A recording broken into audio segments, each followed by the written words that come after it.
Hello friends, in this video we'll be taking a look at the autosomal DNA, predicted phenotype traits and GD match results of a Ukrainian middle Bronze Age sample. It's labeled Ukraine MBA, but I think it's some kind of transitional culture between Sintashta and European corded wares.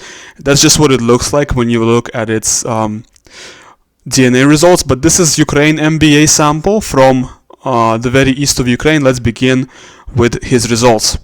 This is what he's predicted to look like. He's got hazel color eyes, snub-shaped nose, and brown hair.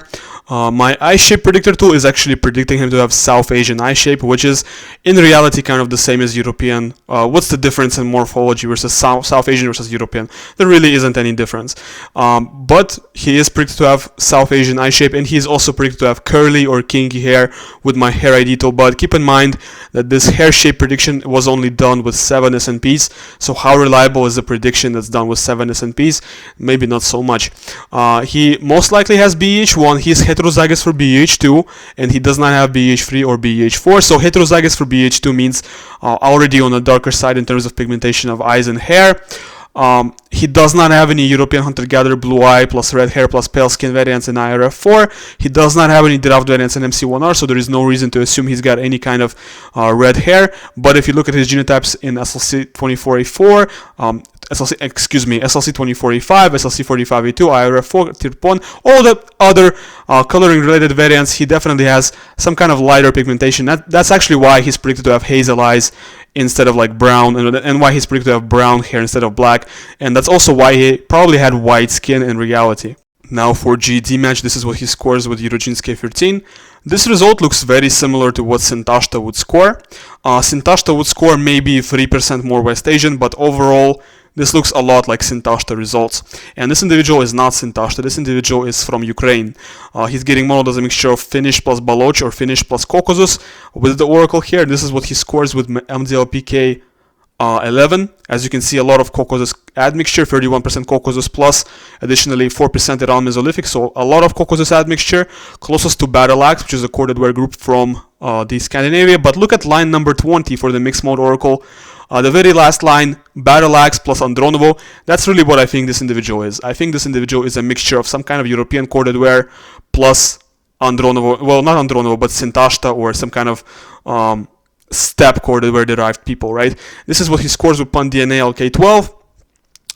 As you can see, with the oracle here, closest to corded ware from Germany, followed by Srubne, and followed by Sintashta as well. So you see even Sintashta shows up in the top 3 closest populations. And he's actually getting modeled as a mixture of corded ware from Estonia plus Andronovo. Or you also see Sintashta plus corded ware from Estonia, line number 19. So this individual is, in my opinion, what I think is that this guy is half Sintashta or half Andronovo plus half European corded ware. That's what I think this individual is. And this is what he scores with PunDNA LK10.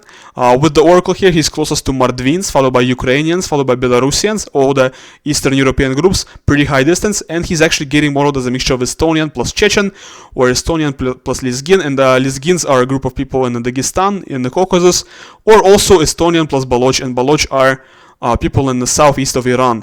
Finally, this is what he scores with Gidrosia K3, pretty white result. Not a lot of East Eurasian. There's only 7% East Eurasian. That's comparable to like what's typical for Finnish people to score in Finland. Finally, we're going to check out his traits with my genome analyzer tool that is on my GitHub and also on my website. It's this file, right? Click Analyze Genome. We're going to enter a name for it. That's going to be Ukr. So he's got GG in Combs Valmet variation, which means Val genotype, which means warrior genotype, less dopamine in the system. TT in MAOA's RS6323, which actually leads to warrior genotype. So these two are conflicting genotypes. He's warrior in Combs, but warrior in MAOA. Overall, this means you probably have intermediate amount of dopamine in the system, intermediate speed of dopamine reuptake, and he's got AA in DRD2's. Wait a second. No, this is the no-go learner variant. So he's got GG in DRD2's preference in pro variation, which means no derived, no-go learner variants, and higher number of dopamine D2 receptor sites in the brain, and higher likelihood of schizophrenia, as well as various other stuff, and lower odds of being a no-go learner. What about, well, he's not genotype for TOC1. Now, what about 5-HTTLPR? He's got short form 5-HTTLPR, just like most of you guys watching the video. You guys probably also have short form 5-HTTLPR, but some of us elites are lucky to have long form 5-HTTLPR, which protects us from depression. That is not the case for him. For lactose persistence, as you can see, he's heterozygous for this MCM6 variation.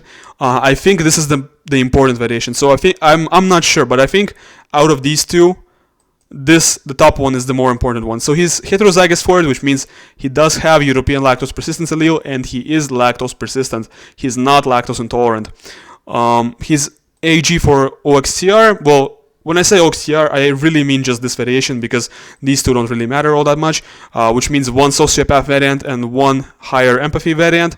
The same genotype as me. It's pretty typical to have one sociopath, one higher empathy variant, but you know, it is what it is. For diabetes, he's got CC here, which leads to 7-fold decrease in the risk of type 1 diabetes.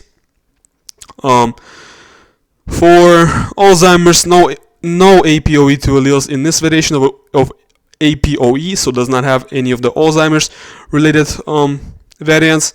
For myopia, he's got AA here, which is the typical genotype and leads to slightly increased risk of myopia. What it really means is that it leads to average risk of myopia. Most people have AA here. Most people have AA in this variation, but there are some people who have the G allele, and the G allele, from my understanding, greatly protects the individual who has it from myopia. So the G allele greatly reduces the odds of myopia. No micro P, you know what that is. I'm not going to spell that out for you because monetization and all that. CC here, which leads to increased cranial size and 2% higher IQ. CC here, which means better performing muscles, likely sprinter rather than endurance athlete. And no fat gene variants in FTOs, RS 99, 39, 609. So probably not fat, probably does not have type 2 diabetes. For drug response, more likely to gain weight if taking Zyprexa, more likely to gain weight if taking Zyprexa. And finally, for albinism, let's get down to albinism. So does not carry the albinism type 2 mutation, lacks variants for cutaneous albinism type 3, does not have any of the albinism variants, and he also has CC here, which leads to decreased risk of cleft lip and cleft palate. So pretty normal in terms of appearance, pretty normal in terms of traits. Let's click on his polygenic risk scores. And for polygenic risk scores, he's got a pretty high odds of schizophrenia compared to Northern Europeans. 3 times the odds of schizophrenia for Northern Europeans, however, only 1.8 times the odds of schizophrenia for Sub-Saharan Africans, so it's not that extreme, it's not that big of a deal, just slightly higher chances. For type 2 diabetes, pretty average, just maybe slightly higher than what's typical for the average, and for Alzheimer's, below average, slightly below average risk score for Alzheimer's compared to the average person. Well, that's pretty much all there is to it. Thanks for watching my video. You can download this genome in 23andMe format from link which is in the description. Leave a like and subscribe if you enjoy my content. Goodbye.